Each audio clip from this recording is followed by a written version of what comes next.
কথা ধারাবাহিকের নতুন পর্বে দেখা যায় যে ভালোবাসা দিবসে কথার সামনেই অ্যাবির হাতে ফুল দিয়ে প্রপোজ করলো ম্যান্ডি। সে ফুল দিয়ে উল্টো ম্যান্ডির সামনেই কথাকে প্রপোজ করলো অ্যাবি। অ্যাবির এমন কাণ্ড দেখে চমকে ওঠে ম্যান্ডি। বলে, অ্যাবি, তুমি আমাকে এভাবে অপমান করতে পারো না। অ্যাবিও আজ যোগ্য জবাব দিল। ম্যান্ডিকে বলে, তোর কি করে সাহস হলো যে আমার বউয়ের সামনে দাঁড়িয়ে আমাকে ফুল দিয়ে প্রপোজ করছিস? দেখ, আমি গোবর দেবীকে স্ত্রী হিসেবে মেনে নিই আর না নেই সেটা কিন্তু বিষয় নয়। আসল বিষয় হলো গোবর দেবী আমার স্ত্রী। গৃহবাড়ির সম্মান নষ্ট হতে আমি দেব না।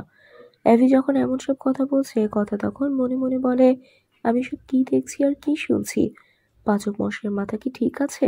না না, আমার মনে হয় সে ঘোরে আছে। ঘোর কেটে গেলে সবকিছু ঠিক হয়ে যাবে।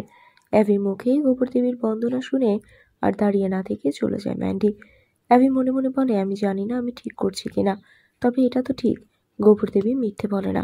সততার আদর্শ তার মধ্যে আমি খুঁজে পেয়েছি। জানি না আমি গোবর দেবীর জন্য আর কি কি করতে পারবো, তবে তাকে আর শত্রু ভাবাটা ঠিক হবে না। তাহলে কি এবার গোবর দেবীর প্রেমে পড়ে যাবে অ্যাবি?